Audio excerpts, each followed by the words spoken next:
Good afternoon and welcome to Dark Hour Paranormal. I am your host, Michael Roser, and today I have a returning guest, Dr. Jonathan Reed, who joins us once again. And of course, a lot of you are familiar with the story. There's a reason that he's here today to speak on the topic that we have mentioned in the thumbnail. So, that being said, I'm going to dial this down just a little bit into what we're really here to do. Hold that. Boom. Folks, welcome once again back here to Dark Hour Paranormal. I appreciate every one of you joining us once again. This is going to be a very important show, and I'm going to tell you why. Again, I've had at least 2 interviews publicly with Dr. Jonathan Reed. Dr. J Radio Live has had at least 2 along the way, and we've covered a lot of this case that Dr. Jonathan Reed has presented to us and the public at large. Now, we're going to go a little bit deeper into what's happening now, because what happened prior to this time is incredibly relevant to find where we are at this moment. And today's topic deals with the false flag invasion. Now, what is that exactly? We've heard this terminology thrown about all over the place, and in many cases, it's been false information. We've been misled. There's some sort of deception that goes into this, because there are really 2 conflicting sides to what's going on right now. Now, it's more apparent in the world of ufology, where people are looking for disclosure. People are looking for disclosure, and the faction will not provide it to us for their own reasons. Now, we can certainly surmise and observe to some degree what those reasons may be, but the long story short is that that's what they're doing. They're withholding this information based on convictions, and yet it's not what the public wants to hear. They want to know the truth. So when it comes to a false flag invasion, there's more of a threatening alarm that goes into this type of verbiage. We're talking about something that seems imminent. Well, according to Dr. Jonathan Reed and his inside sources, it is imminent. And once again, this is something we've heard, but to the level where Dr. Jonathan Reed speak on, we have not approached this the same way. So today's show, we're going to be covering a lot of that, and we're going to go into detail. If you folks have questions, put that in caps in the chat, and we'll approach them as we get them. If you have questions otherwise for either myself or Dr. Jonathan Reed after the show, you can always email me, and I will convey those questions to and we'll go from there. And in addition, there is one channel out there that is on the burner right now who was interested in having Dr. Jonathan Reed come on their show. Now, by and large, I'm looking to Dr. his opinions on this, and he is absolutely interested in doing that. And there may be some stipulations that go into this, but that being said, we're open to providing that type of platform. And for those who are interested, just get in touch with me, send me an email, and that one channel that's already reached out, I will get back to you, and you know who you are. So expect an email from me very shortly. Now, before we get roll here, there are a couple things I want to bring up very briefly. Number one, I'm in a new place. This is a new studio. It's still in the works, but here we are. And hopefully where I am now, the internet is going to be nice and smooth. I'm running about a gig. So let's see what happens with that. If there are any issues, please, guys, let me know. So again, a couple of things I want to bring up that are happening at the moment. Number one, I should be going out to Montauk to continue filming the 3rd installment of the Montauk Project documentaries later this month. So that's exciting to look forward to. I won't be going down in August based on scheduling conflicts and so forth this year, but I may come up on the off season, and that is an entirely different experience, I understand, from those who are over there and basically natives. That being said, the Paracon, Connecticut Paracon, coming up this weekend on Saturday and Sunday. Now, this is a very unique Paracon. I've hosted this for the past 2 or 3 years. I'll be hosting it again this year. And not only are we covering paranormal sides of things, if you will, we're also doing a horror of that with some true crime in there. If you guys are interested, please come on down to Waterbury, Connecticut on Saturday and Sunday. If you'd like, I'll throw some details to you. Just get in touch with me. I'll post some of this stuff on my Facebook. One is already there. So go and check the details out if you're in the area. These are events certainly not to be missed. They're a lot of fun, and there are a lot of great people that join and participate. Now, lastly, before we get rolling here, I wanted to talk very quickly about something I think that everybody should have. Now, for those of you who are not aware, even though this has been, Dr. Jonathan Reed does have a book out, and he was gracious enough to send me this article, and I have been looking through it, and I'm not finished yet, but I'm getting there. And I have to tell you, this is a piece of literature. I would certainly encourage everybody to go and check this out. The book is called Link, An Extraterrestrial Odyssey, The True Story of Alien Contact. And this is written by Dr. Jonathan Reed and Robert Wraith. So just so you can see what this looks like. I know there's going to be a reflection. This is the book, okay? Absolutely check this out. If we can provide places for you to find this, we can do that in the links on the bottom in the in the description section. And again, if you can't do that, contact me. We'll figure out a way to get you one of these books. All right. So with all of that out of the way, we're going to get into the meat of what we're talking about here. And again, this is something I think everybody should understand in terms of what we're looking at with a false flag invasion, how this will affect everybody. And I'll be honest with you, I think this has already begun.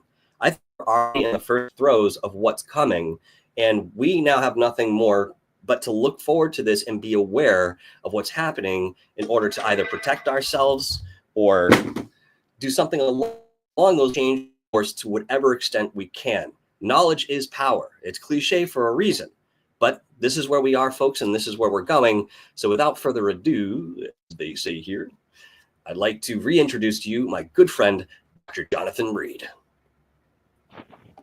Hi, everybody. Jonathan, thank you so much for joining us once again, mate. Hey, I appreciate the opportunity to chew on your ear, as they say, one more time. So, and congratulations. Well, I've got two of them, so. Congratulations to your new place, your move.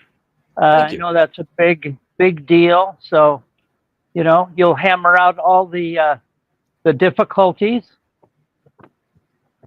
So, one step at a time. Yeah. No, I very much appreciate that. I mean, Jonathan knows a little bit more about, what I've gone through in terms of living situations and so forth. And, I speak online and so forth. So, it means a lot to hear that from you, mate. I do appreciate it once again. Hopefully this will make this easier for everybody doing the shows, and we can return to doing this full time, guys. That's what I'm looking to do. Okay. So, I've talked a little bit about this false flag invasion, going back into our most recent history. Dr. Reed, we hear this terminology being thrown around, and a lot of times there's a threat behind it. Now, a lot of people will say, well, could it be extraterrestrials landing on the front doorstep of the White House?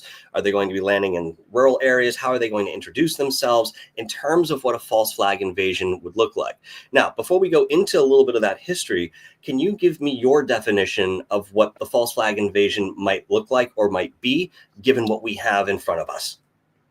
Well, rudimentary way of looking at it, I believe, is to say it's the government coming up with a invasion scenario that looks like we're being invaded by extraterrestrial life, where in fact it's the government propagating a false situation. And that could be in terms of many different kinds of ideas. Number one, it could be one craft flying over a city, as little as that, or it could be a multitude of them, making it look like we're under a real invasion to scare the public into listening to them, listening to their scenario, how that they will take care of their people, meaning the public. I think it's something that's been oncoming for a long, long time. People have been suggesting that the government has been mounting up to do this for, a couple of decades, but yet nothing has really transpired. There's been a few sightings of TR craft, which they call the black triangles, over flying over certain parts of the country, the United States. But other than that, there really hasn't been a force out in force. You Go know, ahead. what I find curious is that, you know, we understand by and large that a lot of these crafts that we see in the sky, for reiteration, folks, they belong to us. They've been back engineered through Skunk Works, Lockheed Martin, all these different privatized organizations that, once again, don't have any responsibility to announce or share whatever information they have on this different technology with either you or I or the governments. So they're completely immune to any sort of God, I'm at a loss for words here. They just don't have to tell anybody. So they can do whatever they want with these things. And they're very brazen.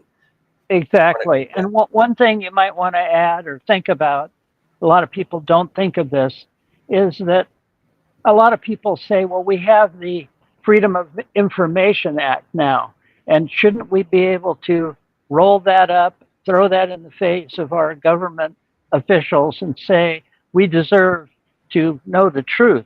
Well, that's what they've done. They've taken it out of the public domain, out of the government, and privatized it so that the Freedom of Information Act doesn't apply at all. A lot of people don't know that. Well, I mean, going into this technology itself, I mean, you brought up the TR3B, and I've actually had an experience seeing this. I know many other people who have seen this, you know, firsthand. And it just seems that, you know, again, there's a sense of being brazen about putting themselves out there because maybe they're, in their minds, they don't think we're intelligent enough to kind of put things together. And that's concerning too, because it gives a real picture on what they think of us and what our capabilities are, what our abilities are in terms of that perception. And we might be sitting on a fine line. I mean, we talk about this technology being utilized in this false flag invasion, but, you know, truth be told, we may be looking at something even more internal. I'm not going to necessarily bring in AI to any extent, but this has been expressed by Elon Musk in terms of a super intelligence. So it's not necessarily extraterrestrial, but this may play a part, in my opinion, within this false flag invasion. What are your thoughts on that? Well, I agree with you. I think any portion of technology, new technology, is going to be applied to this. It's going to be used this, whether it be a projection, a false kind of projection, or just audio and visual tidbits that are thrown out there. They're salting the environment with this information. They're gathering information from we the public, who basically knows very little. And I don't mean to diminish avid researchers. I'm talking about the general public, the people that, you know, watch ABC News and are waiting for something to be suggested that it's a false flag or that it's a real invasion. One thing that I've heard that a lot of people haven't is that this may not be in terms of a flyby or a landing on the White House lawn. It may be something totally different. It may be partially true, the information that they give us, in that they know that we are waiting to catch them in a lie. So they're going to do as critically, as close to the truth as they can without divulging everything. In other words, they may take the idea of the extraterrestrial presence in our world that has been suggested for 60 to 80 years, but they may present it in a way that we've never thought about. For instance, everybody talks about the moon. Everybody talks about the idea that the moon could be a satellite, an artificial satellite, and that there are bases on the moon. And we've had astronauts saying that they've seen extra craft on the moon. And it's been pushed around for years, ever since the landing back in 1969, if you believe that. I do. I personally do. I've known people who worked within the NASA who worked on different projects within NASA. So I believe that we did go to the moon, we did land on the moon. But I believe that the information that was given out afterwards was shallow, was just little tidbits of information. In other words, our astronauts may have seen something there and never been able to reveal it, and for many different reasons. Now, all of a sudden, if the government decided to say, well, we've decided to tell you the truth. Yes, we had to cover things up for national security and the onset of keeping our public safe. But yes, we discovered there were bases on the moon and that we have been trying to work with the ability to bring out that information, that truth, as best we could, so not to panic anyone. Now, that is could be used as a false flag. That Certainly. by just releasing little bits and pieces only, they would be telling the truth, but only part of the truth.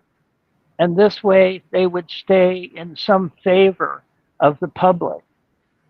That's right. But I believe this is one of the ways that they're going to cover this is by giving us some form of the truth, but as little as possible. They want to hand feed us in a real slow process so not to lose control of the public's trust. And this is the reason for a false flag, is to create a situation that they can control the negative narrative. Well, what's even worse about this prospect is that, it's like keeping us in a cage for a very long time, and perhaps throwing grain and corn in there once in a while is enough to sustain us and keep us alive. Some of us started to realize we were in a cage and there's probably better food somewhere else. And that time where there were questions being asked in a very direct sense, and perhaps the governments decided that they couldn't continue to keep the lid on as tightly as they have. So this is why we've seen such an explosion in interest in this in the past, handful of years. Like you're saying, they're going to give us just a little bit. So, maybe they approach that cage with a little bit of chicken. Next thing you know, we're even though we're your captors, we're really not all that bad. And we're kind of sorry. We had to do this because, we had to protect you. If you say that to the majority of people in America, they're going to buy into that, because there's so much fear-mongering that goes into other sides of politics and everything else that's going on in the world. They could just throw this in there and it wouldn't even be looked over, in the same way as if it was something more singular in terms of that introduction. Well, we all know in recent years they've drip little bits and pieces of information to test the audience, to see how would we react to this. For instance, the Navy videos of the extraterrestrial craft that the Navy was able to photograph, off of their fighters. Mm-hmm. We know that they've only given us, less than 1% of that information. And by inside sources, a lot of that information was intentionally withheld. And that they're doing so in reference to not wanting to give us anything and to continually control the narrative. If you talk to any of the actual people who witnessed these craft in real life, and I have, they all said, well, just wait and see what comes next. So there is an ongoing reference to that there will be more, but more in little tiny bits and pieces. And that's unfortunate. We should be able to understand that we live within a neighborhood of intelligent creatures, intelligent lives, not only on this planet, but around the planet. Contact has happened many, many years ago, centuries ago, I believe.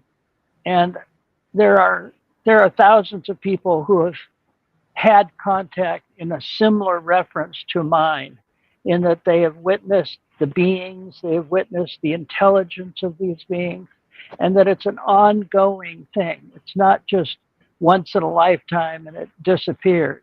Uh, this is an ongoing contact process, because the extraterrestrial life that exists in and around us on Earth is both good and bad. There's two sides to it. And it's not, the other thing I want to mention is people say, oh, well, the reptilians are all bad. Well, they're not. They're like anything in any race, even the human race. There's some factions that are good, there's some factions that are bad. And it depends on where they've come in contact with us, our government, and the rightful way of dealing with a real relationship, an ongoing relationship, which most people don't ever think is happening. Well, I know it's happening. I know not only is it happening with me, but it's happening with the planet itself. And there's good relations, there's bad relations. And both of them are interactive, ongoing. So we have to readdress and reassess what this means for us as the public. We're caught in the middle. We don't know what to believe. We don't know how much truth is truth. So that's what I'm trying to say today with us here, and with everybody that I speak to, is that we need to be brought into this understanding that we have lived within a cloud of false claims and made to believe that, you know, a lot of this is negative. Well, there's probably a lot more positive than negative, as far as I'm concerned. Well, that's certainly a comforting thought, that there might be more of a benevolent faction that are working for us. I'm curious, from your sources on this topic, does it appear to have any correlation with other narratives going into these less benevolent races? Are they behind some of this closeted information and keeping the cap on the way that, you know, our factions here as human beings, they're doing? Excuse me. There's a war going on in and around our planet of good extraterrestrial life and bad. Some that want to overtake and own the planet's rights and resources. Then there's some that want to share everything respectively. It has to do with something that a lot of people don't really think about much, and that's the idea that free will is a real thing. It's an absolute dynamic to even extraterrestrial life. The good races, let's say the positive ones that I have been dealing with for the most part, understand that as we learn about their lives and their situations, we have to remember that everybody has rules to their life forms. One of ours, we think of free will as being something almost like a religious right. Well, what if it was a rule that had to do with that they can't interact with us, they can't even tell us the truth unless we request it, unless we sit down and really say, we're asking you to tell us. We need to actually say the words. Unless, and then if they don't, then they won't tell us anything, and we're stuck in the dark like we have been for the longest period of time. So we need to reference this openly, outwardly, as we're looking into the night skies. I know that in all the times I've been dealing with this for 30 years at this point, I know that if you don't request certain things openly, audibly, then they won't they won't come through. They won't step up. And I know it sounds almost idiotic, almost sophomoric, but it's a rule that they guide their whole lives upon. And so we need to take respect for that and start realizing there's a different way to communicate than we do from one to another. It's like me saying to you, Michael, I want you to tell me everything you know. I want you to show me everything you've seen. And therefore, I will come forward and we will meet in the middle and we will share all this truth. But we have to literally do that, as what I've been told. Yeah, so there's some action that has to be taken on our part. And this really is just a reflection to me of what the universe actually is. I mean, you could want something all you want, get the experience of wanting. And if you don't ask in the right way, if you don't try to manifest that the way that you need to, you might get a completely different result if you get anything at all. But exactly. I think that that's a good point. I mean, we look at each other as individuals, and yes, there is this aspect, and yet there is this whole or some sort of meshing of energy that connects us all outside of the biology of what we are. And there has to be a consensus, an en masse consensus that this is what we're asking for as a population, because it doesn't just affect one individual. But that also brings me to another point. If you're, as interested as many of us are, you can go out there, look at the sky, ask these questions as the individual that you are. And based on your path, what you need to know, what you need to learn, how you could execute certain things with that knowledge, that will be provided to you. So there's absolutely an element here of being open and acknowledging that type of information, and requesting that is first and foremost. It's paramount to anything else you could really do. And I think that's a really good point, Dr. Reed, that again, sort of we know, but eludes us a lot of times, especially in moments where we feel we need an answer now. Well, quiet the mind as best you can. Let that answer come in once you make the request. But again, going back to this, en masse sort of mentality, we all have to be on the same page. And I think we're getting there. If we're not just on that precipice already, we're certainly getting there. But before we go forward, I have a couple questions here from the chat. I have Carnundrum asks, I get a vibe that someone or something is trying to do a one world power. So my question is, does Mr. Reed think this false flag will let the world accept this one world power? It's an interesting question. What are your thoughts? Well, I think it's an ongoing process of communication. We have to continually ask the questions. We have to continually understand what the answers are. It's not a one-way street. In other words, if there's two factions out there, the good and the bad will say that. The good guys want us to ask the question. They want us to say, we want to be shown that you're there. We want to see this. We want to work with you. Okay. The bad guys, they don't want you to ask because they're not going to tell you anyway. They don't prescribe to that law. So there's two ways of looking at that. And we have to look at it that way because there is a real war of information going on of who's going to challenge who and who's going to pick up the pieces and run with the truth.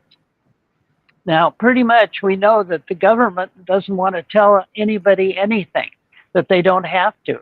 Well, we have to jump in front of that and request that we get to know more, that we are here to understand and realize that life in the universe is for all of us to absorb and to understand. It's not just for some of us. It's not just for the government. Now, rightfully so, it's a difficult process because some of us are afraid. There are still people who are very, very afraid and intimidated by the idea that extraterrestrial life even exists. And they almost don't want to know. So we have to bring our own selves, our own people around to the point of asking these questions openly and not be scoffed at when somebody does ask the question. We're barely at the pinnacle of the beginning of this. And we need to understand that communication is difficult. It really is, especially when you're dealing with something as foreign as this is. I would agree with that in its entirety. And again, not having a real idea of what things will look like holds, that in itself could bring fear to people. But we have to remember that there's a natural process and course to everything. And as long as these governmental factions will just say, for the moment, want to hold on to this information and keep it from us, at the same time, there's only a window of time that they can do this. And if you want some proof of this, go back into history. You're going to find other governmental factions doing something similar, obviously not talking about this specifically, even though that may be in the mix as well. But, other parts of the equation where, again, this dealt with politics or dealt with religion. It was all about this base control. So, even conundrum, I believe that, yes, obviously there is a certain idea of this one world government. I think it was called the New World Order when that idea was first proposed. And we've seen nothing but a graduating, fluid movement towards that sort of thing. And that goes within our currencies, it goes within our societies, obviously the politics are all there. But, the game is in front of us. And it is overwhelming to try and take in all of this and then know on top of that there's something much larger happening within this complexity. Again, us as the layman, we're used to a certain format, and our capacity to take certain things on within a passive sense is limited. So that's when you have to actively become the researcher and start looking into this for yourself and connecting the dots. Well, Michael, just for a moment, yeah, go ahead. Just for a moment, let's add something into this, okay? Mm-hmm. I have been dealing with an ongoing communication, a physical communication, for almost 30 years. A lot of people aren't sure what that means. And what I mean by it is I am visited by this same entity or with his friends at least once a week for the last 30 years. So I've gathered huge amounts of information. I've created a database to understand what they're trying to say to me, even when I don't understand clearly. And people need to know that there are other people than me that also have started communicating themselves openly, physically, with entities beyond our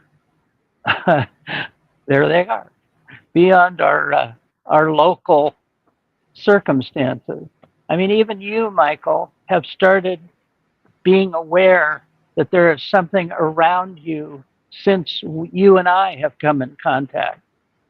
And I don't know how many of your audience knows about that. Maybe you could shed some light on that. Absolutely, I'd love to. I'm going to reiterate for those of you who are familiar with this, we did speak, I believe it was in the last interview, but for the context here, this is important and something that shifted my paradigm of perception and understanding right off the bat. Now, it was only a handful of months ago that Dr. Reed and I began talking and getting to know each other, and then eventually deciding that we were going to do a show and Dr. J Radio Live would join us, which he did. It was a fantastic show, but we get behind the closed doors after the fact, and Dr. Reed had mentioned a couple things, one of which I'll mention now, and that is that Freddy, this extraterrestrial, may actually visit me. And at the time I heard what he said, I thought, well, that'd be lovely. I'm open for any sort of experience, especially when it furthers our understanding and knowledge. And yet I had to take it with a grain of salt because there's a possibility. And to me, it's a very fantastic possibility. Even though I've been in the paranormal world for many years, I've seen all kinds of things, had so many experiences. I'm writing a whole book on it. So to give you some context of what I'm used to dealing with, none of that shakes me. Okay. Nothing in that paranormal world really gives me any question outside of what you would normally expect somebody to ask. So long story short, it must have been about 3 weeks later, maybe 4. I was playing Oculus mini golf with Rich from Goof On, as most of you know. We get into this quite often. And, the Oculus died, so that was the end of the session. So I put it down, and this was in my old place. I turned around in my room, and I looked directly in front of me in my armchair was an entity that appeared to look like Freddy the way I knew him. And in a moment, it was literally an instant, I understood. I heard a voice telepathically say, hey, we've had a good conversation and now it's done. And boop, that was it. He disappeared in front of my eyes. Now, what's more important to understand about this interaction of what happened was I understood intuitively. If I could explain this, it's going to be difficult, but this is my experience. I had been sitting there playing that game, but also having a conversation with Freddy. And it was something very deep, philosophical, and spiritual. That's what I felt was resonating to me. And it felt good. It felt expansive, although I don't have any real recollection about what we spoke on immediately. I could feel that we did. Now, another thing to mention, too, it wasn't just Freddy or this entity that looked like Freddy sitting in my chair. There were 3 ribbon-like figures that were next to him on his left. And these were like ribbon-like figures, again, made of light. So the ribbon itself was probably about this thick, and they came down in these tendrils. Now, as I looked that direction, I felt there was consciousness, the way that perhaps you would look at a plant and, that consciousness is there. You can feel it on some sort of intuitive level, but you do not communicate necessarily. Might be a bad example because I know plants talk, but you don't have the same consciousness level, but you can still communicate. So I either took them to be some sort of escort, a guide of sort, protection. I'm not really sure, but they were the plants in the room, and this entity in front of me was the driven consciousness. So as this happened, I mean, all 4 of them disappeared at that moment. I just stood there with my jaw on the floor because I didn't know how to make sense of this. And the first thing I didn't want to do was to gravitate and jump immediately towards what I had been talking to Dr. Reed about and everything that we had gone through.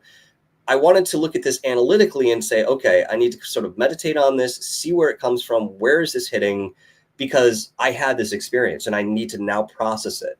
Now, immediately, I say immediately, it was probably about a half an hour later when I sort of gathered myself together. I was able to call a couple of my friends, Third Phase of Moon, of course, and Rich as well.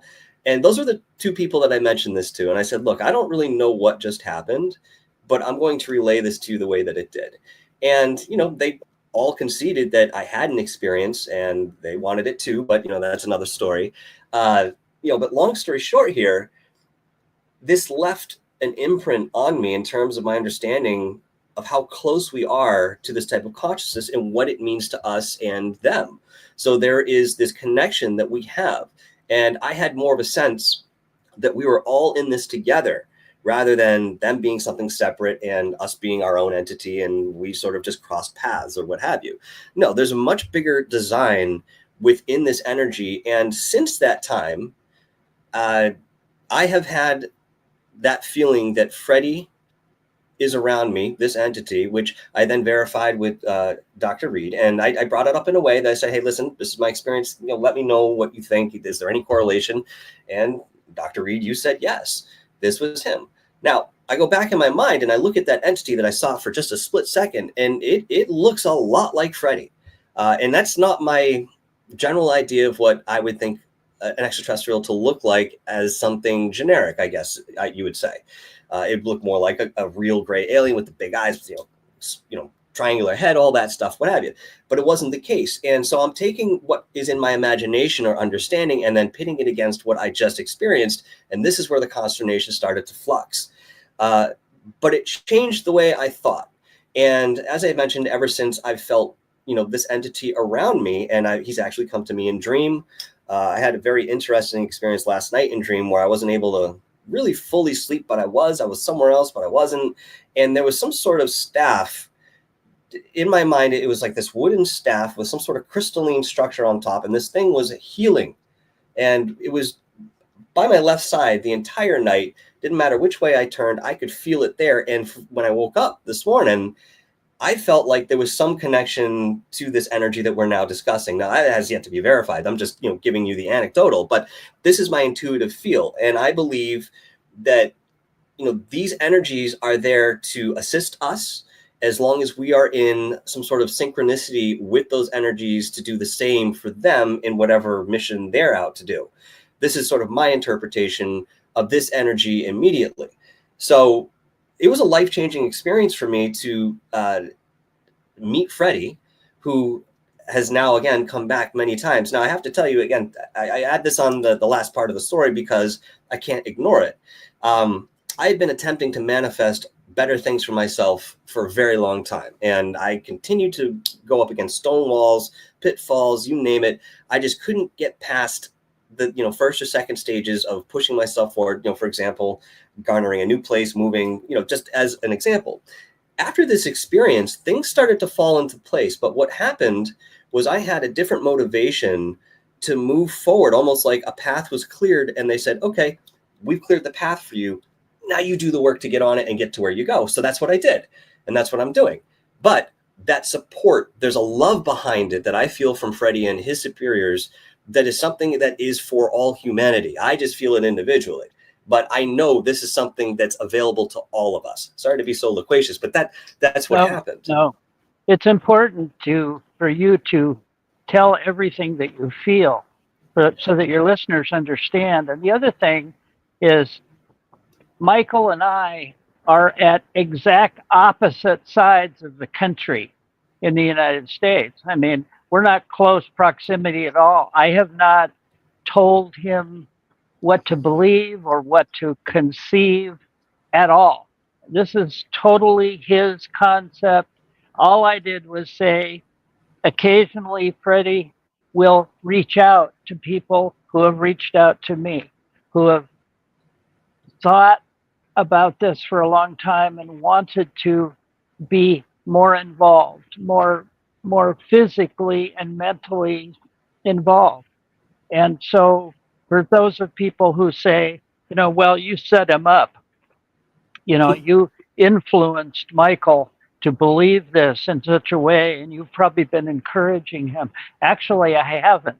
I've done just the opposite. I pulled way back as far as saying what he should do, how he should respond, because that's an individual thing. That's something I had to learn too, is to take it on your own volition, take it on your own speed, and how to evolve it into your own life, how to absorb it, because it's a very, very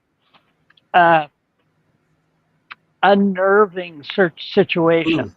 Mm-hmm. It's not familiar. I've been doing it, like I said, for 30 years, and it's still unnerving to me when he comes, when he sits in front of you, or is part of your consciousness. Because sometimes he's not physically there. He's invisible, but he's there. He's part of your environment. He's very conscious of our human emotion. He's very, I would say, he's careful on how he approaches us, Mm-hmm. but yet he's honest. He's honest about it. I mean, he'll tell you when he's there.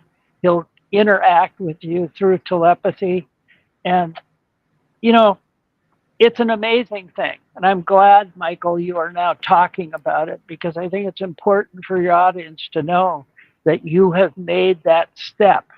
You've made that conscious step. Something else that I wanted to say today that a lot of people, Mm-hmm. don't necessarily know, is that we interact with telepathy all of our lives. And not just with extraterrestrials. We interact with telepathy with terrestrial beings. Mm. Those of you who know anything about horses know that when you interact with a horse, 99% of what he does, he feels from the rider. He feels the trust of the rider. And he knows what you want without you saying a word. He knows exactly what to do. The longer you have a relationship with a horse, the better they know you, and the better they can react with you without any verbal commands at all. Mm-hmm.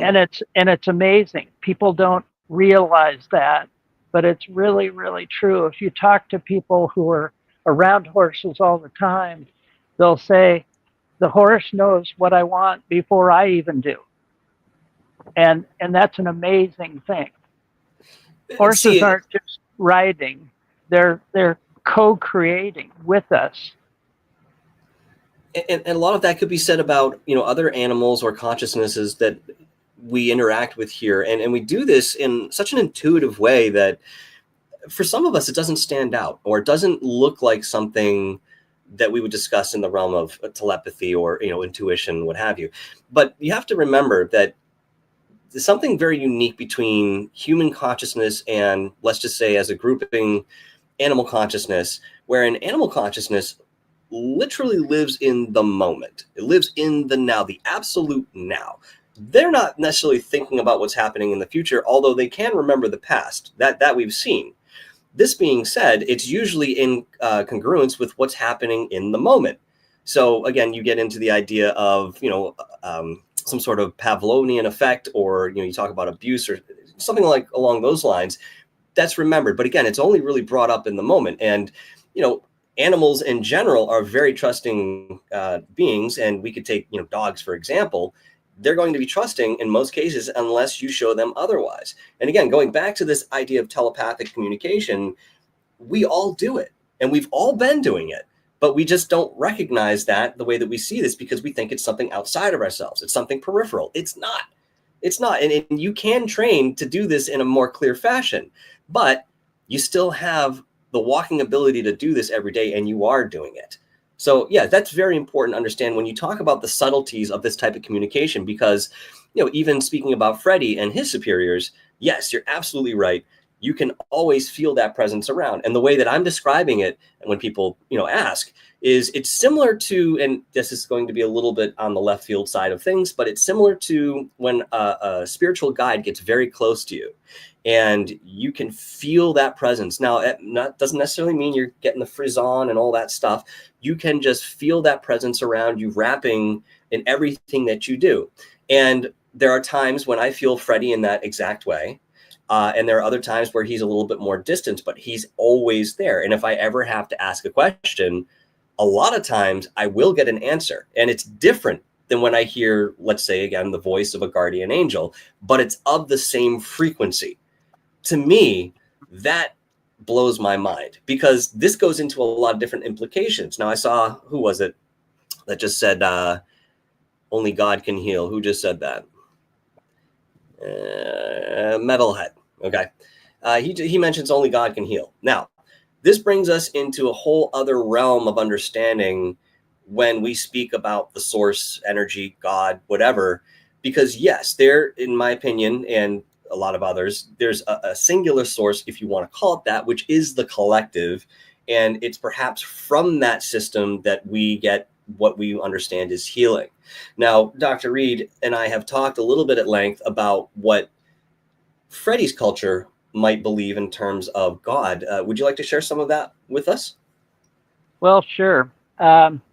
In my questioning, Freddie, by the way, that's a name I took to calling him because my co-writer and I decided we needed a name other than just a sound. So he said he reminded him of an ex-boss that he had, and the guy's name was Freddie. So a little bit of sarcasm there, but Freddie brings forth an honesty in consciousness and unconsciousness that I have hardly ever touched before. And there's back to this idea of telepathy and who has it and who doesn't. It's an earned, learned process. Mm-hmm. It's like taking learning sit-ups. When you're young, you can only do a few to start with, but as you exercise that muscle more and more, you can do it more profusely and better. And I think telepathy is the same thing. Now, a lot of people only describe telepathy as somebody putting thoughts in your head and you immediately recognizing those thoughts. Well, it's not. I can do telepathy between Vancouver, Canada, and Boston, Massachusetts, Sure. anytime I want. And what it is simply I can think directly enough and hard enough about Michael that I want him to call me. And 9 times out of 10, he'll call me within the next day. Or it can be done in reverse. Well, all of us have had those feelings like, gee, all of a sudden I started thinking about this guy that I went to school with and I haven't talked to him in years. And the next day he calls me. Well, that's telepathy. That's a perfect example of how active telepathy can work. But the more you do it, the more it will happen for you. And that's a real thing. It's not, you don't have to be special, or you don't even have to have any contact with extraterrestrial life. You've been doing it since you were a kid, you know, with your parents, with your aunt and uncles and other people who think about a thought in such a clear way that it transcends distance and enters into your own head, into your own consciousness. And then you realize, oh, I should call him, you know, and that's just how it works. It's a beautiful process, but it's natural, and we are gifted with it. We just have to encourage it. So, well, I mean, I think for a lot of people, this idea is, you know, a very scary proposition, and that's because, you know, we have all these ideas of physicality and safeguards and privacy and what have you. You know, it's sort of insinuations. To begin with, I was scared to death of you, Michael. I was scared to death. No, I'm kidding. I'm kidding. I was going to say, I'm not too threatening over here. But life is scary. We have to judge it. We have to step through it. We have to practice it, and we have to let it become part of us. And I always say, you know, life is an adventure, but it has to be experienced. It has to be lived. You have to step outside of your comfort zone to let some of these new things in. And I believe the same goes for being contacted by extraterrestrial life, even if it's just lights in the sky at night. If you're outside in a beautiful starlit night, you need to ask for them to show themselves to you, and they will. They will. Oh, we've seen you this. Know, there's even people who have written books about, you know, challenging that within yourself. One of them is a book by a friend of mine, John Martin, who actually can teach you how basically to open yourself up to letting those entities show you that they're there. And it's an amazing process. Doesn't always happen. You got to be patient. You got to let it evolve, but it will work over time. Doesn't take money. You don't have to pay anybody to take you outside in the forest. It's not one of those things. It's free to all of us. So go ahead, Michael. Yeah, no, I think that's a very good point. You know, again, when people understand this is something that we should be more familiar than not, I think it's going to be easier for people to accept. But even in that thought, you know, raising our children with the information that we have now, speaking the way that we are, I believe we should be instilling those younger folks to think along these lines. Because, you know, growing up, many of us, if not all of us, were given basically a paradigm to exist within. And for myself, you know, my idea was, okay, you're a kid, you go to school, you go to college, you get out, you get a job, you find a partner, you start a family, you buy a house, and you save for retirement, you retire, and then you die. Like, there was this very linear idea of what life was. And there wasn't a lot of room for any creativity in terms of keeping your mind open the way that we're speaking about here. Because look, as many of us find, we may have plans for life, and those plans sometimes work out. In many cases, they don't. We go a completely different direction. And this is for a whole host of different reasons, usually involving our own decisions. That being said, that's okay, but we have to keep our minds open to this being what life actually is, not that linear, rigid sort of way of being, and you go through it passively and then that's it. We are here to be active and to evolve consciously. Now, that's something that a lot of people are going to have trouble understanding, because they think of evolution as a biological peripheral that we don't necessarily have a lot of influence in. We're not talking just about the biological, because the state of consciousness affects the biological. And I assume that it's probably in the reverse to some degree, but I feel one is a little bit stronger in terms of definition than the other. So as we go forward, folks, we want to keep our minds open this way, knowing that tomorrow everything could change, shifting a whole right degree, and that's it. You're going on another path, but this is the path you're supposed to go on and explore. Look what's laid out in front of you on the table. Instead of asking for a whole other table with other things that you don't necessarily need, problem is a lot of people think they do, get through what's in front of you first. And once you do that, those things that you want will fall into place because you already have what you need. Very quickly, Conundrum is asking one more question here. He says, is daydreaming related to telepathy? Is someone sending me information? And I imagine he's thinking through the daydream. What are your thoughts on that? That's curious. Good question. Well, I think it can work both ways. I think you can be sent messages that incorporate learning, creating, and communicating with other people. I think that can be in the form of anything. But the telepathy I'm speaking of is where it's a non-verbal agreement. It's a you're not talking to somebody, you're thinking about them in your head. You're structuring thought in such a way that they want to contact you. So I would say daydreaming is not telepathy, because it's a different process. Someday, I think it might incorporate both. But for what I'm talking about right now, I'm talking about, projecting a thought to somebody else, reaching out, grabbing a thought that might be in somebody else's head, and you're just recognizing it. So it's a little different. We all have to adapt. Yeah, go ahead. No, I was just going to say we all have to adapt to circumstances. And one of the things that I think we need to recognize is nobody likes to visualize on a negative, but I think we need to. I think we need to start recognizing that our children need to be healed and be supported in a way that they've never been supported before. And right now, we're surrounded by our kids who are between the ages, let's just say, of 5 and 18. They are our future. They are the future adults of this environment, this world.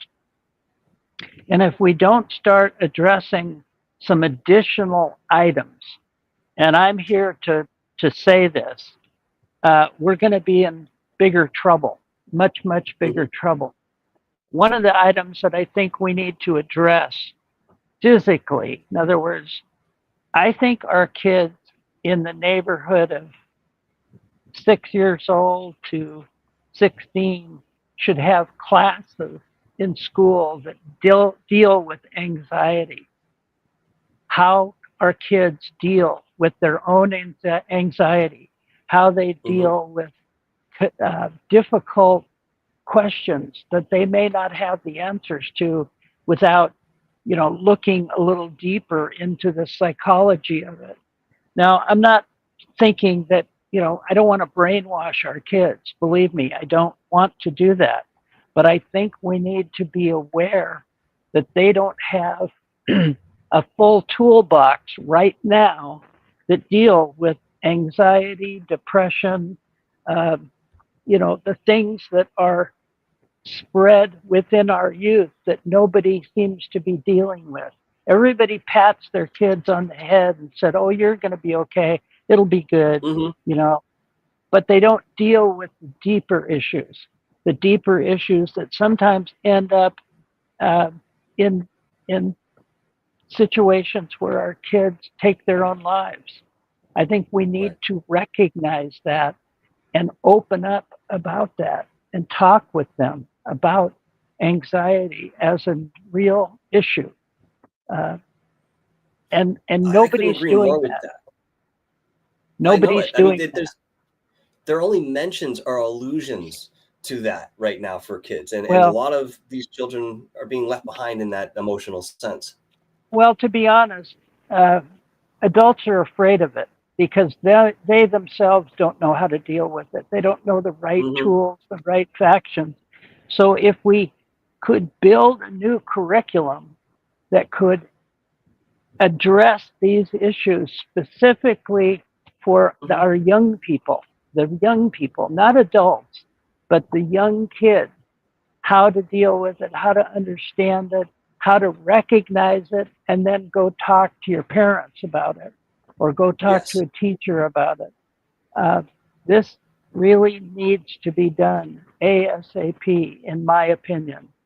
Some people say, well, what do you know? You only talk to aliens. Well, before I talked to aliens, I was actually a doctor of developmental psychiatric child development on how kids interact with themselves and their parents and other issues.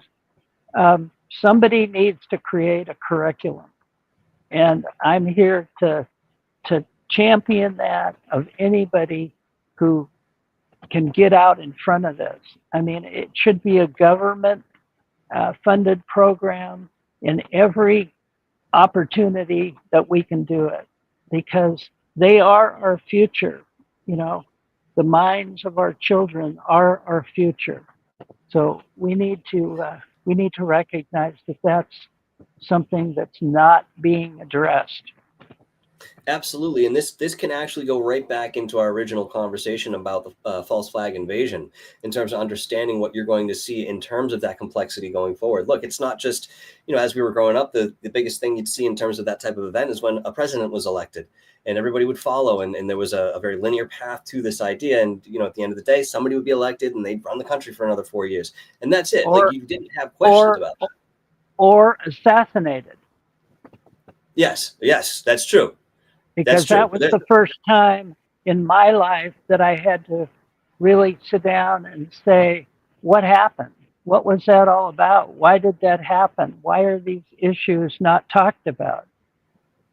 Because the real world is dangerous and also not always beautiful like we wish it was especially for our kids. Of But course. I think we have enough history in our lives, especially in the United States, where we can pinpoint to some of these things and actually say, this is what happened then. It could happen again if we don't communicate, if we don't look into it. So I think communication all the way around is the number one key, even talking to other people or talking to other intelligent creatures, no matter Hmm. what they are. Um, you know, I never was a tree hugger, to be honest, but I can understand the idea behind it that we got to reach beyond ourselves and see how this really works and see how it affects all of us, not just those who are dictating the rules, but those of us who are, back in the masses. Uh, if we don't do that, we're missing the boat. We're missing an opportunity. You can teach kids at a younger age easier than you can when they're older because they haven't, closed themselves off into a lot of compartmented uh, boxes, and they're still free to think about ideas and open themselves up to understanding in an easier fashion. So Absolutely. Absolutely. I mean, again, as we grow up, we're given a worldview to accept. And this is by your parents, your authority figures, your teachers. They all tell you how to see the world. In my opinion, it's right around adolescence that you start to rebel against that because you try to form your own opinion of the world based on what you're seeing and your understanding. That's where a lot of the anxiety begins because they weren't given a foundation of what is out there. Look, I believe that we should shield our kids from certain things. I mean, there are things they don't need to know about just yet. Let them be kids. They'll find this stuff out eventually, whatever it is. But, let them be kids for now. At the same time, we got to build a little bit of a foundation. Now, for example, it's a very light example. With my children, I have a 9-year-old and a 12-year-old. They both are very aware of what I do. And they both know the story about Dr. Jonathan Reed and my visitation with Freddie.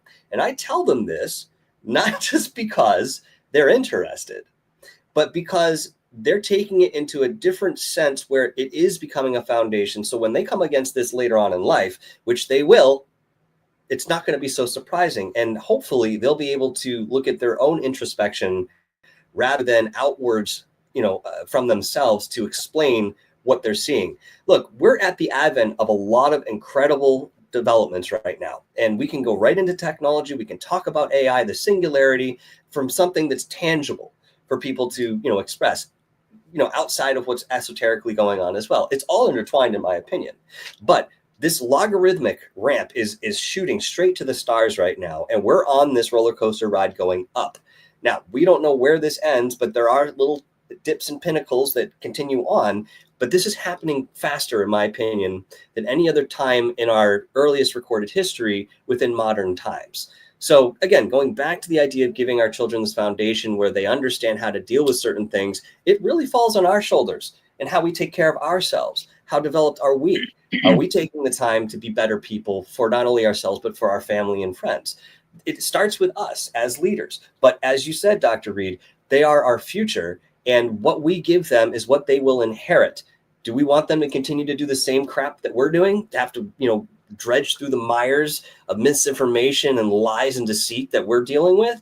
No, we'd like to give them something brighter in terms of that future. And the way we can do that is through the emotional stability and the intellect that we can impart. Minimally, we need to give them a source to go to if they have questions. If they've got questions that they can't answer, let's give them an opportunity to go to a source other than just their friends. Right. At least a source that can give them many opportunities to consider. I don't want to inundate them with one source. I want them to keep open to it all. Look, I always say this. I was the biggest skeptic of anyone there ever was before this event happened to me back in October 1996. I mean, I didn't believe in extraterrestrial life. I didn't think about it. I didn't have time for it. I didn't make time in my life for it. But ever since then, I've learned that it has opened up so many other avenues to me, to myself, in understanding even the other people that I interact with. I was very closed-minded. Well, I'm now very open-minded. And whether you believe my case or not, it doesn't matter. What matters is that you take from me and people like Michael and build into your own world, your own life, a better understanding of how to communicate with yourself, with your friends, with your family. It's all about communication. It really, really comes down to that one thing, is allowing yourself to understand that each one of us is probably limited in our ways of dealing with things in this life. We're all learning as we go. And I know that every day that goes by, I learn more and more things to make my life more full and more understandable to me, where prior to this, I didn't. And all I can say is we're all able to think more broadly if we give ourselves a chance to really open ourselves up a little bit. You don't have to believe everything there is out there, but just listen and understand that we can all help each other. It's a matter of a unification of us as a species and learning everything we can, allowing ourselves to learn and see a better way for our own future as well as for our kids. Well, in terms of being open-minded, Dr. Reed, within your experience, which was incredibly visceral and tangible when your first encounter with Freddie occurred, after this, how much importance do you think keeping an open mind was for you? If you didn't have such an open mind, would it have changed your continual visitation and connection and relationship with Freddie today? Well, I was forced to do this. Okay, I had no alternative. It forced itself upon me in a way I couldn't deny it, that it was happening, that it was a reality that I couldn't pretend wasn't there. And then when I did take a moment and say, well, this isn't really happening to me, it's an illusion in my mind, something would force itself right back in my face to show me that it was more than real, that it was more than tangible. And I had to learn the hard way that this circumstance was real and that I had to change my life to be able to deal with it. I had to look at things differently. I had to allow for different things to manifest in front of me and for me to absorb it, to begin to understand it. So the people that contact me, say, Jonathan, I never knew that this could happen to me. Well, I never knew it could happen to me either. And it was the furthest thing from my mind when it did start happening. But the more I allowed it, the more I tried to absorb it, the more I learned. And the more I think I became a better person, a better living soul. What is that noise? That's my stupid phone. I thought I turned the thing off, and it's still on. I'm so sorry. Here. No, it's okay. It's just funny. It's like this big gong sound. I know. It's sitting right next to the mic. I'm so sorry, man. It's all right. Anytime I reach that pinnacle of understanding and wisdom, it gongs at me. Well, maybe there's an affirmation in there. I don't know. There maybe. I'll have to contact Freddie and see where it goes. So. And or Cole, and he'll just burn your computer down to the ground. Yeah, I need this, so maybe that's not the best option, but right. But life is what we make out of it, and I know it's an old adage that if life shoots you lemons, you make lemonade. Well, in some respects, that's true. You have to take everything that you've got and make it work for you. And people say to me, Jonathan, why are you still doing this? There's obviously not a lot of money in it. Well, all I can say is, what else could I do? It happens to me, once a week. I have people that are contacting me saying, what else have you learned? This is happening to me also. So how do I deal with it? Well, I've passed that along. And in talking to your audience, Michael, I pass along the idea that if everyone we listen to, we also reach out and tell one other person about what's going on, then maybe that's the job we're supposed to do, minimally. At very least. Yeah, at very least.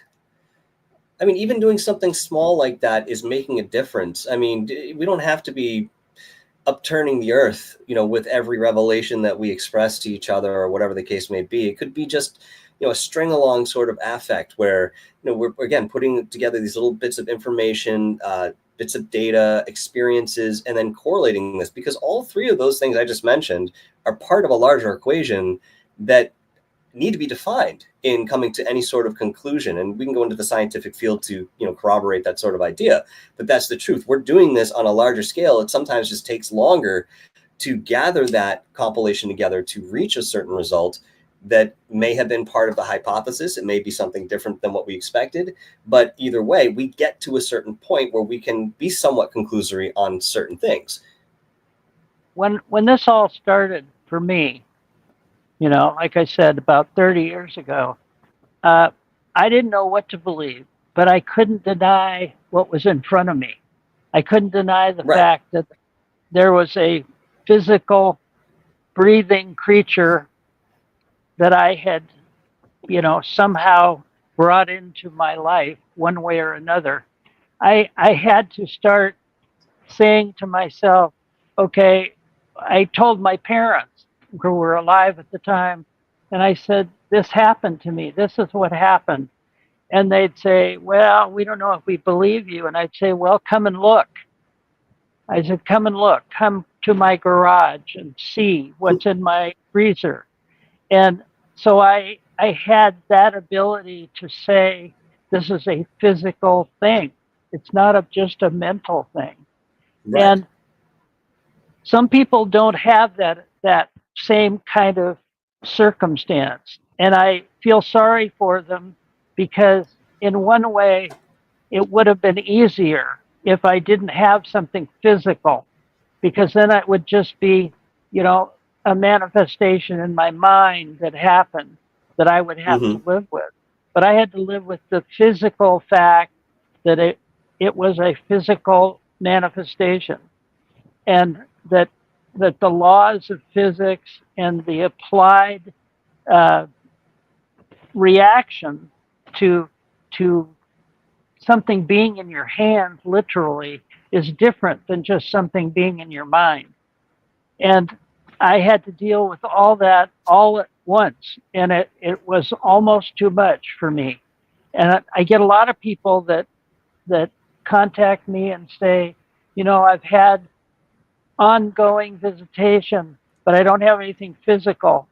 And it's just as powerful, it's just as meaningful. And all I can say to those people is keep communicating, keep reaching out. Don't shut yourself off. They'll be good to you if you communicate. They want you to communicate. They want you to keep reaching toward a better understanding of us and them. So that's my best definition, is that it comes right down to communication. And I don't care if you're talking to Michael or if you're talking to an extraterrestrial, you still got to make the effort. And Absolutely. it will help you. It will definitely help you. Well, a lot of people may think that we have to have a different approach when it comes to this type of consciousness, and I just don't find that to be the case. I find that there was some sort of idea, probably born of ignorance or something less informed, that might be what we have to do. But the further I go into this, I find that those energies are just like ours, and there's really a lot of similarities that go between us, especially on the deeper spiritual levels. Maybe they don't get up and eat breakfast the way that we do every morning, but we have a certain culture, they have a certain culture, and that's fine. We don't have to, connect on every little aspect of life and how we view it, but we can learn from each other, and we can grow and build upon what we share with each other in terms of those communications. So yes, I would absolutely sit Shiva with you on that. Communication being the first and foremost thing that people should be concentrating on, whether you're talking to your friends, your dog, extraterrestrials, the trees, it doesn't matter. You're pushing yourself out there to have those more subtle communications. There's a very large difference between, getting to know somebody who's very boisterous, just a loud individual where you can hear this person loud and clear, and maybe they say something of substance, maybe they are really full of hot air, more so. Either way, they're loud. And you come against someone who's a little bit more withdrawn, and you think they may be more mousy, or they don't have much more to share. And then as soon as you get to open up with them a little bit, next thing you know, that communication draws out a whole lot more that person is about, that you would never seen worn on the sleeve. So again, it starts with that communication. Now, very quickly, we have a little time left here. we're going to do another 10, 11 minutes just because I got to turn the air conditioning on. It's about 92 degrees in here. I'm going to die. But before we go anywhere, I had a question earlier on from JP that I needed to wait to kind of bring into here because we were talking on specific things. So JP asks, he says, please ask Dr. Reed to describe in detail the day the reptilians attacked him and how Freddy saved him. And if you're okay to go into that, we can. If you want to wait for another show, we'll do that. But it's entirely up to you, Dr. Reed. Thank you, JP. No, it's okay. It happened quite a long time ago, and I'll give you the basic outline. I was visiting some friends of mine who lived in the Pacific Northwest, and they were having like a summer barbecue. You know, there were probably 15 people. And in the backyard of their house, they have a beautiful garden and kind of a forest that backs up to their house. And the dinner was over. People were coming inside for the most part. And I felt something, in lack of a better word to say it. I get these feelings like when Freddy is going to appear or something, and I just usually react to it by taking a further step towards that feeling. And I walked outside in their yard, and all of a sudden this huge reptilian creature, and I'm saying huge, like 8 feet tall, like 400 or 500 pounds, was standing on the corner of their deck, growling and making strange accusations to me. And then a second later, there was another one right next to it, about 5 feet away. And one of them grabbed me and threw me across the yard. I mean, threw me like 20 feet, physically picked me up like I weighed nothing. And this happened just instantaneously.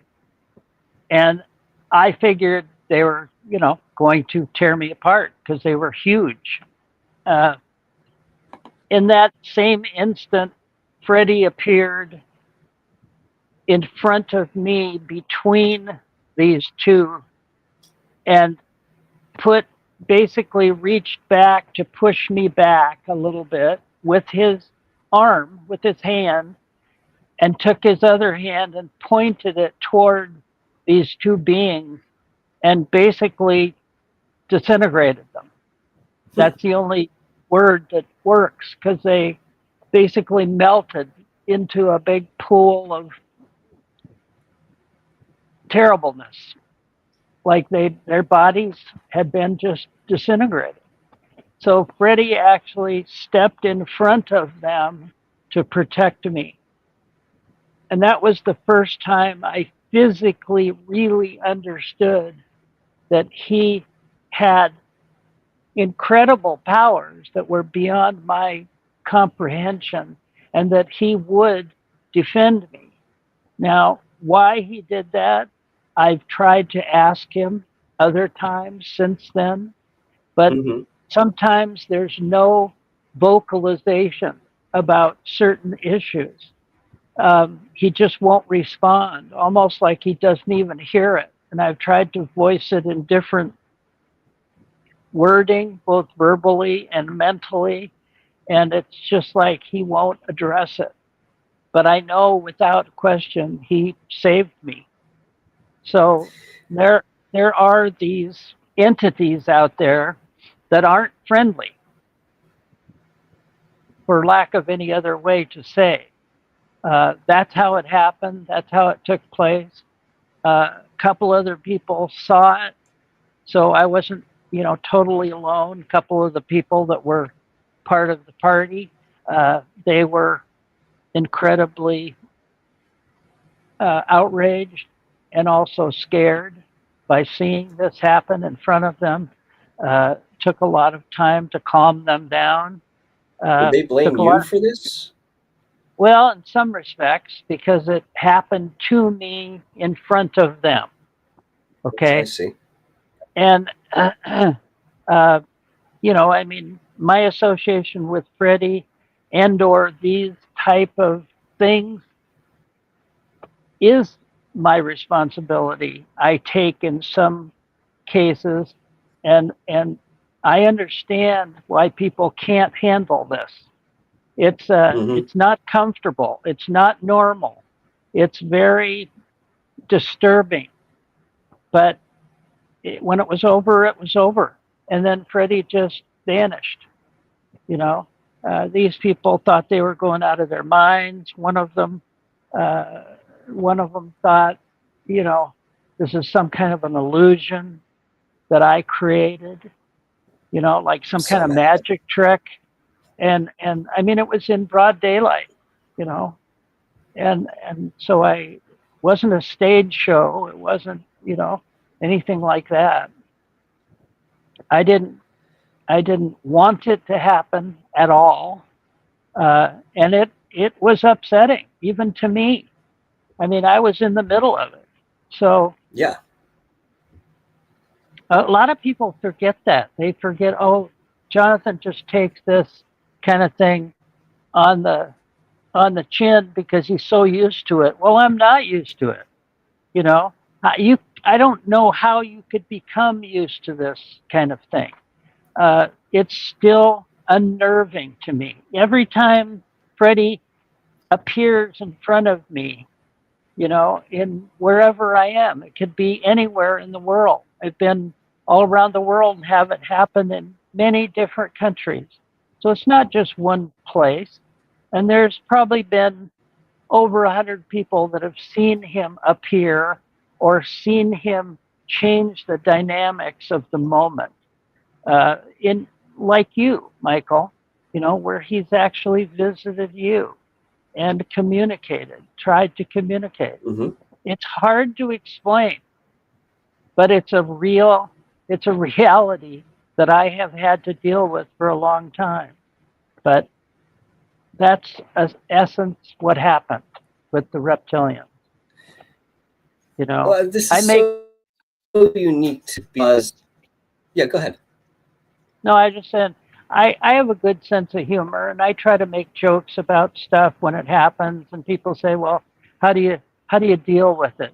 And I say, "Well, those reptilians, that's good eating, good barbecue, you know, but it's still hard to deal with, if you can imagine." Well, I mean, we have our own coping mechanisms, that we have to sift through when certain things come up, and sometimes we don't have tools for certain experiences, and we have to kind of go on the fly and come up with something right there on the spot because it's a necessity at that point.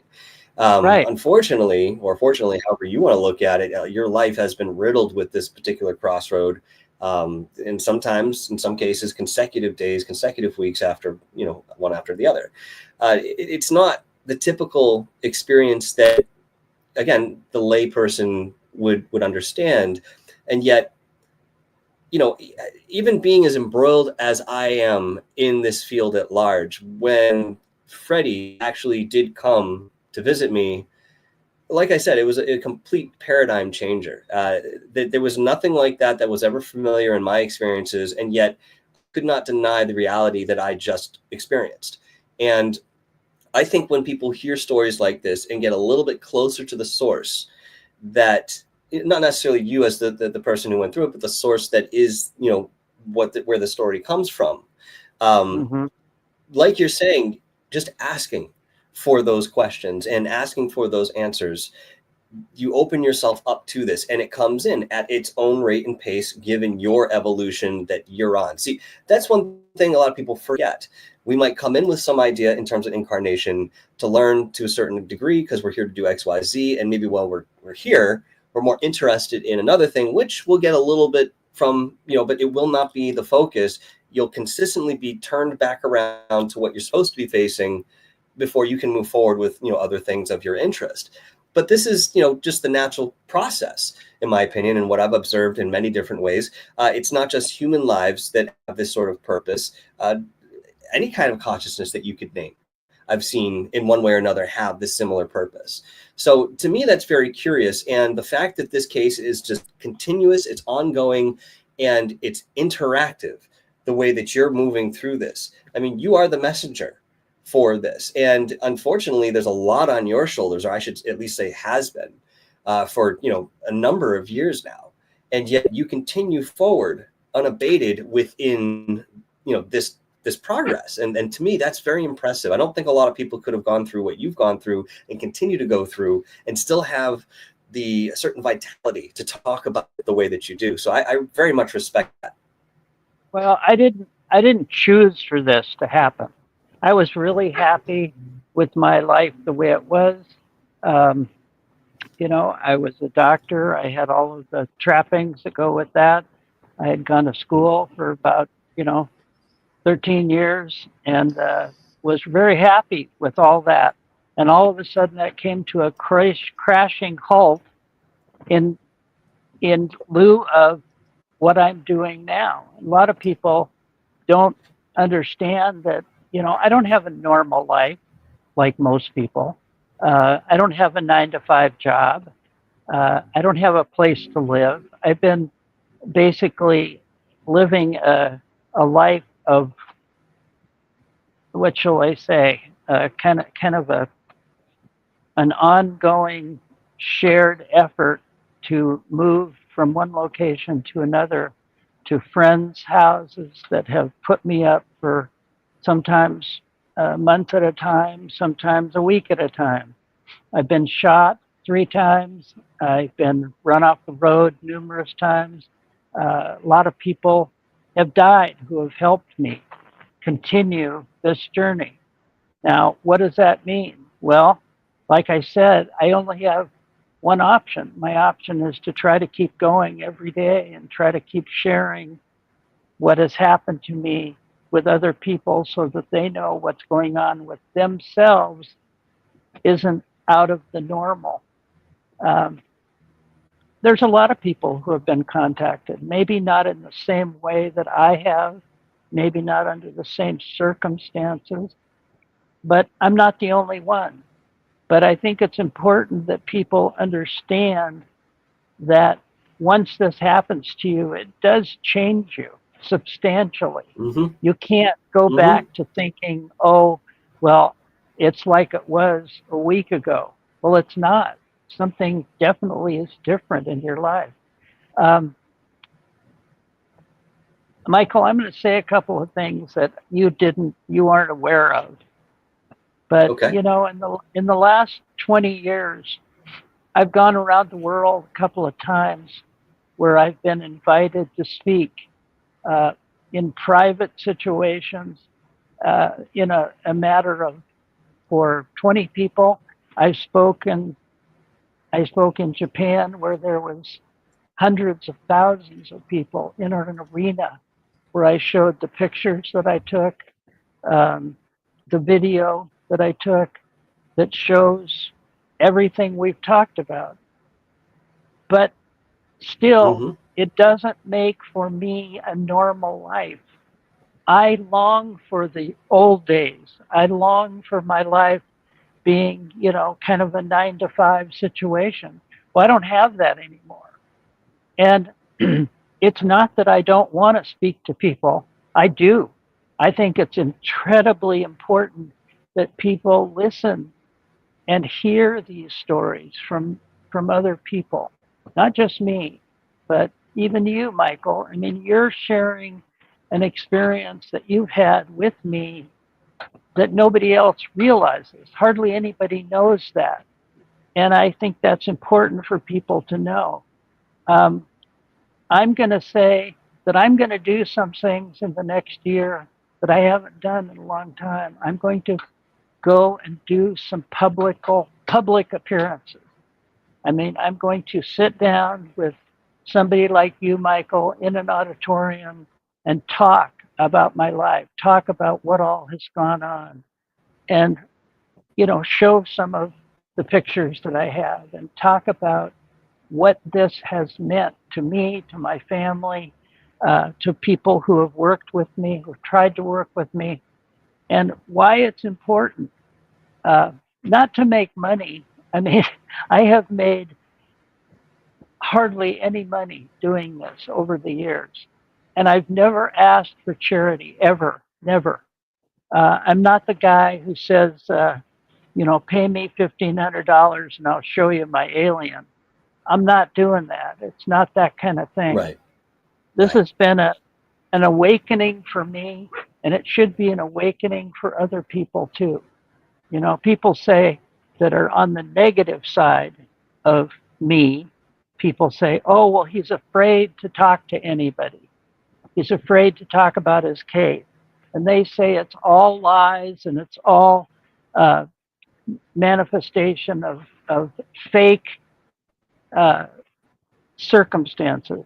But it's not. I mean, I can tell you there's somebody standing right here that's been with me for years and years. I could even let you talk to her, Michael. You want to talk to Holly for a minute? I'd love to talk to Holly. Absolutely. Okay. Come here, Holly. Holly's somebody that, has been with me and my team for years and has seen a lot of this incredible stuff. But anyway, I'm going to keep doing it. I want your audience to tell me, do they want me to do this? Would they come to watch me present this on stage somewhere with Michael? Yeah, that's a very good question for everybody out here in the chat. I know some of you guys are out towards the Northeast. We are in Connecticut. I say we, I mean me. That being said, there have been, Dr. Reed just revealed, as you understand, if you take the inference. But that being said, if you're interested in seeing this live in person, let me know. Either tell me right now in the chat or shoot me an email and just give us that support, because I know that there are a lot of you out there who would enjoy and get a lot from that experience. And of course, more details will be ironed out, but if you're interested in that, please let us know and we'll be setting something up, and that's all I'll say for the moment. Holly, it's very nice to put a face to the voice. How are you today? I'm all right. How are you doing? It's a little hot, but what am I going to complain about? That's the way it goes. Right. How hot Can you hear me? there? Sorry. Yes, I'm sorry. I lost you for a second. It's about 92 in the house, but yeah, But that being said, wow. look, I mean, you've been with Dr. Reed for a very long time.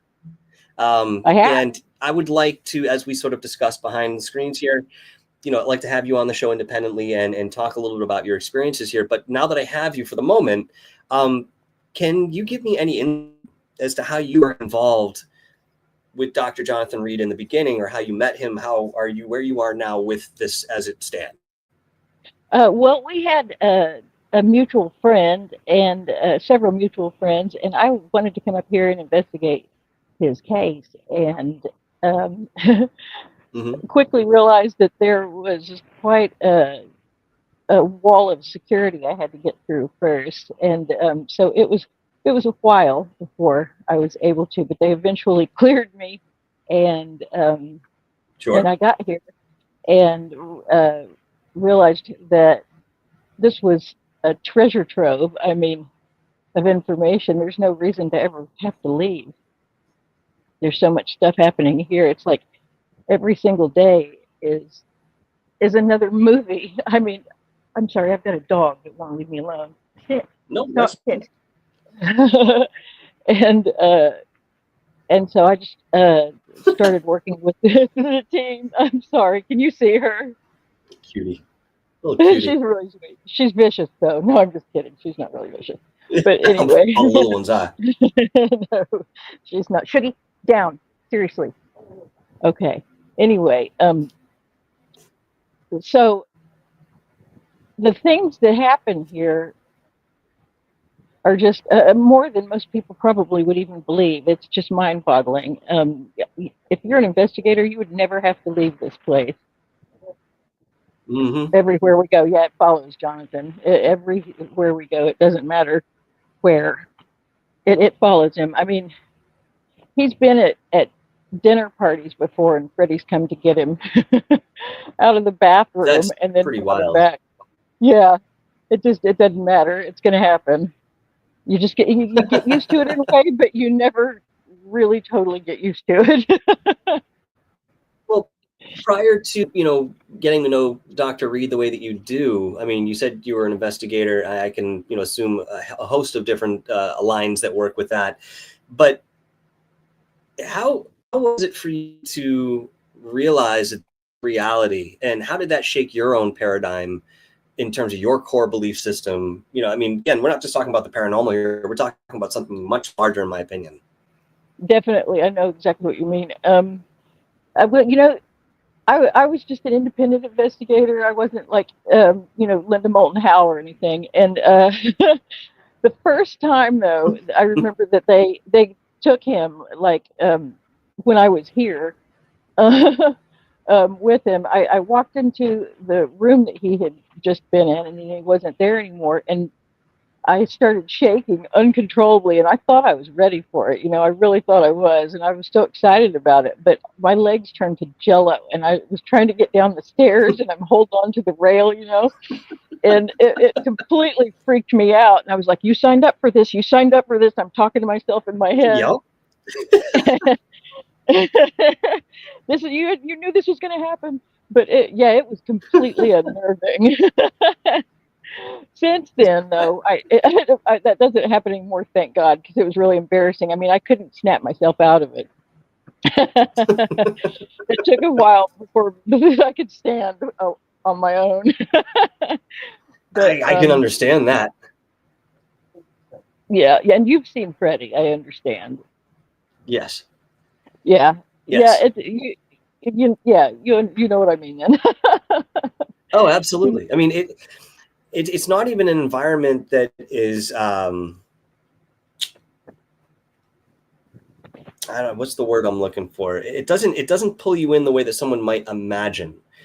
You're in that experience in the moment. It's very, very difficult to describe. And still, even today, I mean, this was months ago this happened, which, given certain ideas, it's not a lot of time to pass, but I've had time to process this.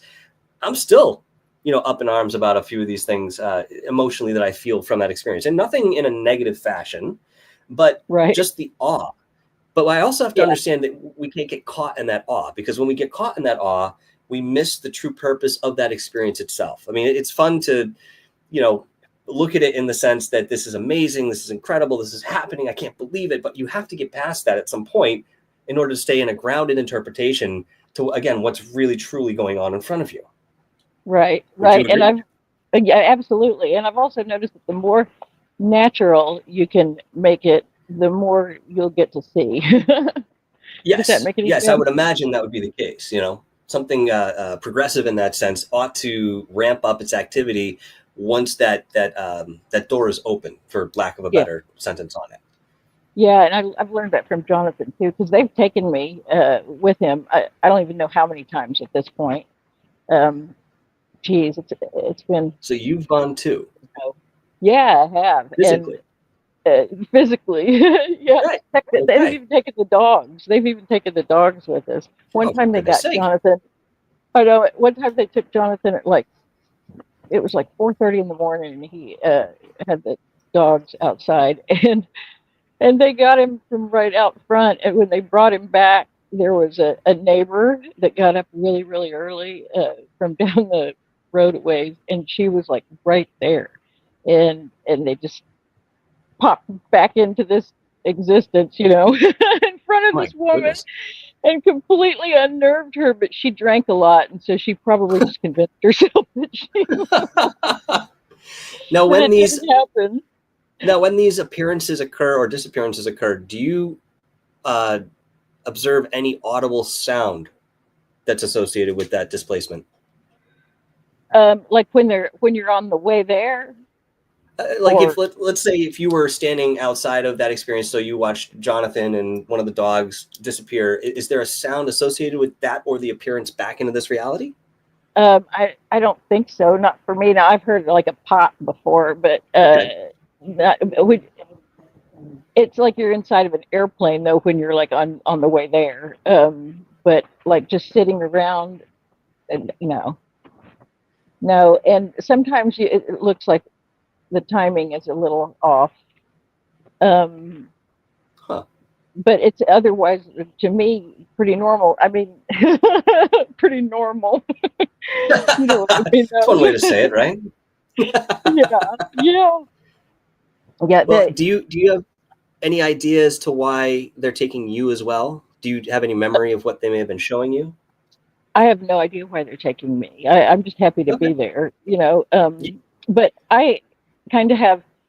I'm new, so I'm not good at this, like Jonathan, and you're doing fine. I have a tendency to just, I'm so overwhelmed. I just act like a drunk girl at a party and it's embarrassing. I mean, I just cry and tell everybody I love them and I'm just so happy to be there. I'm probably, I don't, I'm surprised they put up with me. They're probably more than overjoyed that you have such emotional reaction because look, it's a recognition, is it not? I mean, this is a recognition of our soul family, our intergalactic family. Even if Freddie and his culture reside at the moment at the bottom of some ocean here on our terrestrial planet, there are origins in terms of that affect and description that we would stick to. So I mean, yeah, that to me that's amazing. And you know what? You don't necessarily have to remember everything that they're bringing you out for. It's there, deep seated within you, for whatever Well, reason it's there. it's like I have no self control, and then I get back and I'm like, why do I do that? It's so embarrassing. I just want to be a normal person over there, and it's almost like I'm sleepwalking, and I don't know. It's really hard to describe. Sure. No, I certainly get that too. Yeah, not believe me. Um, do you believe that you may have this connection for the rest of your life, or do you believe that there's a Oh point yeah, where you may graduate? Okay. Okay. oh yeah, definitely, and all my lives from now on. I hope. That's a good point to bring up, actually, because we think that something's finite. Once this incarnation is done, that's it. There's nothing that rolls over. But I think with something like this, which is more of an umbrella of experience, yeah, we're kind of anchored in. And I wouldn't be surprised, Holly, if we did find on some level that yes, Freddie is soul family, and a lot of his culture is soul family. I'm not saying that that's our necessarily our origin, okay, but maybe we've been doing this before, and you want to talk about agreements prior to incarnation, how that plays out in terms of the drama unfolding here in this physical reality. There's a lot of thought that goes into that we can talk on, another show at length. But do you have any thoughts in terms of that connection? Does Freddie feel like family to you? Um, I don't think that Freddie's my family. I really Mm-hmm. don't. I think this was just accidental. Mm-hmm. With that happened to Jonathan. I think they decided to keep him because he's such a unique, wonderful human being. he is, don't Oh, laugh. I would absolutely agree with that. He is Absolutely. so honest, and he does things. He has reactions that other people to horrible situations that other people wouldn't have necessarily. Mm-hmm. And he's such. I think they decided they had a gem with him, and they were going to just keep him around because he is incredibly unique in ways that I can't tell because it would Yep. get us in trouble. Yep. I understand. Look, I mean, just expressing it as a generality is good enough until we can speak further about the details in that. But even in the time that I've known Jonathan, he's a remarkable soul, and I mean that in the best of ways because uh, despite everything that he's gone through, there's a shine about him that continues to push through whatever darkness is in front.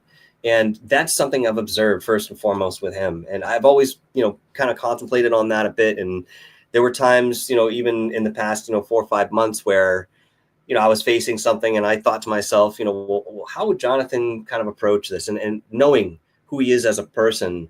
And that gave me a little inspiration and guidance, even, as, again, that inspiration. He's one of a kind. And I can't say enough good things about him without, literally inflating your house to the point where it floats to the ceiling now. But yeah, that's how I'm feeling, Yeah, that's how he is. Exactly. But Oh all right, yeah. I'll tell you what. So I would like to sit down and do a formal show with you. Are you all right with that? Yeah, yeah, that'd be fine. Okay. I'm just working in the garden today, so Oh, that's fine. great place to Right. be. I got some Scotch bonnets and ghost peppers growing out there. They got to tend to a little bit later on to make sure everybody's looking good. So yeah, I'm all about that. How nice. I Um, wish I had one here. It's not mine. that's okay. You know what I mean? I've got a one that's from my sister that lives on the second floor. I'm tending that too. So I mean, as long as the plants stay healthy and we're having fun out there connecting with nature, that's what gardening's all about to me. Absolutely. I So, agree. All right. I'm going to give him back to you. all right, what I'll do, Holly, is I'll get in touch with Jonathan and we'll talk going through that medium. Okay. All right. All right. Thank you so 24/7, much. 365. We're always up. I appreciate you. Thanks for coming on for just a minute. No problem.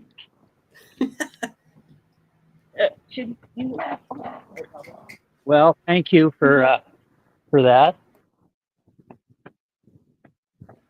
No, thank you, my friend. That was really fun. Like I said, it's a great thing to put a face to the voice that I've heard in the background a few times. So definitely an impromptu. Indeed, but that was a fun surprise. Thank you. Yeah, and yeah, she's a great person. You know, been around long enough to realize that it's not your normal picnic. You know, say the least. Right. I mean, she's seen a lot of it, and upfront and personal, along with my team Reed, as we call them. Mm-hmm. But you know, I can't really go anywhere by myself, and that's another thing people don't know. They just don't know that when No, they I don't go understand what anywhere, you're doing. You know, to keep yourself protected and. Yeah. I'd love to have a normal life. I really would love to be able to just come and go and drive my car and do all those things. But, you know, for the last 25 years, I really haven't been able to do that without having people trying to run me off the road or shoot me or something else. And you know, that's a real situation. People say, oh, well, that probably doesn't happen all the time. Well, it happens way too much. And, you know, all I can do is try to protect myself and stay out of the way, and like anybody would normally.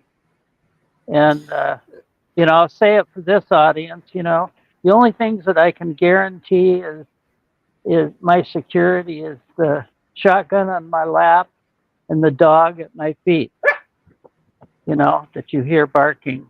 You know, dogs are about the best security you can have because they hear things long before you do.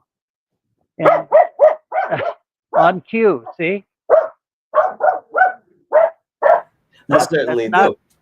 Not a recording, that's the real deal. And but you know, it's real. I mean, dogs are a real part of my life, and they have been. And Freddie has had to get used to that, believe it or not. And he has. He actually has. Well, so, given how everything unfolded to begin with, yeah, I'd say that's progression. If Freddie's, you know, understanding that. But Michael, if it wasn't for people like you and your audience, you know, you know, that's how this thing has stayed alive and kept going, and you know, people asking me to tell my story.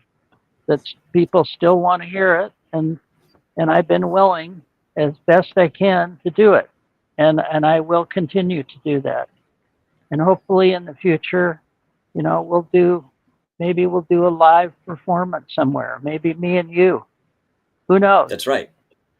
That's right. I look forward to it. I mean, you know, as you were walking away, you know, I kind of mentioned to the audience here that this is something in the talks, and you made an allusion to it.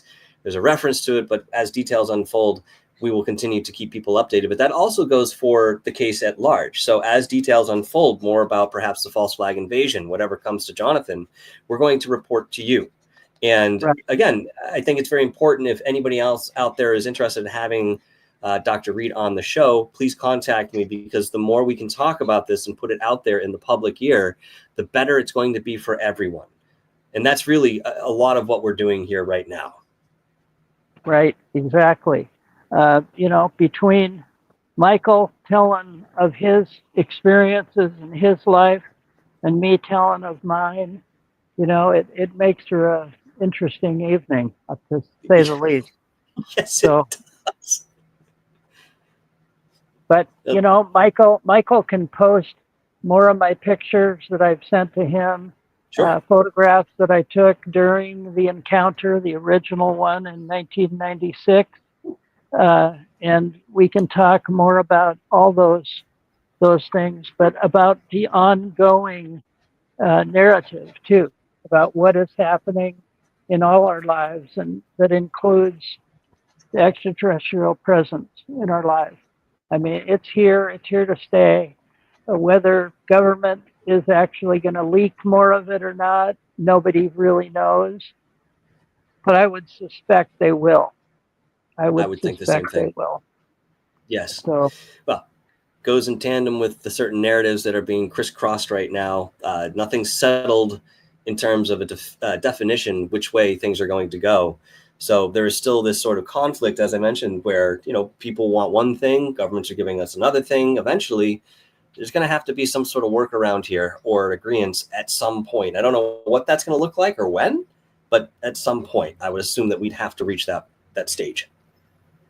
well, there's been kind of a stalemate, or kind of a wide spot in the road regarding Congress and what they're telling us regarding other people. They've had, some of the naval videos shown. They've had a couple of people that supposedly worked with extraterrestrials. Um, and then some of that has been dialed back since, airing originally. So there, I think the government is having a difficult time in really creating their narrative without having to go back and forth, because some of it is positive, some of it has been proven to be false. So we have to take it one day at a time, Absolutely.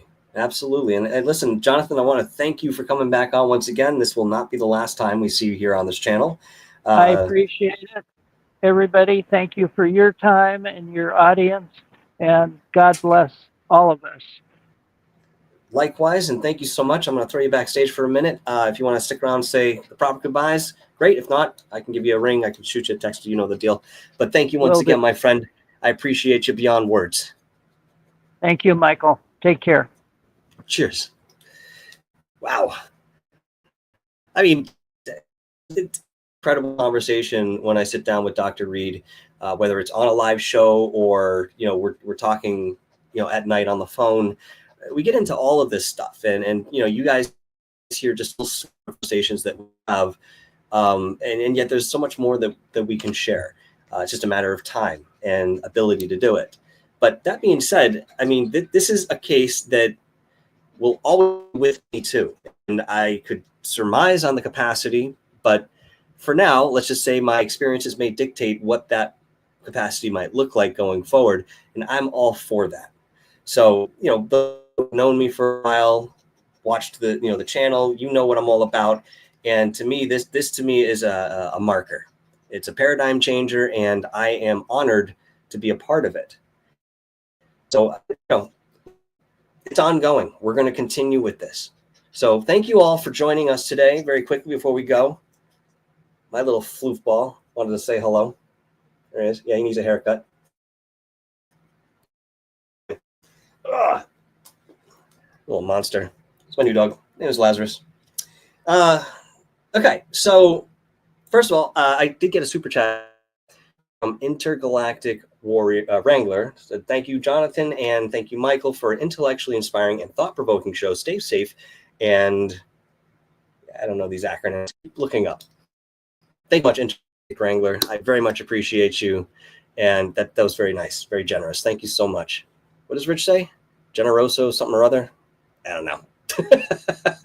I'm not stealing his lines. But okay. Thank you so much again for being with us today. We will be back shortly. Just keep an eye on the Facebook pages and the Instagrams and all the other promotional outlets, and we'll let you know when we have something new coming up. The internet seemed to work out pretty well today. If there were any complaints, I didn't see them. Everything seemed pretty smooth, so I think we're where we're supposed to be. All right. Once again, thank you for being with us, and we will see you next time here on Dark Paranormal. Ciao.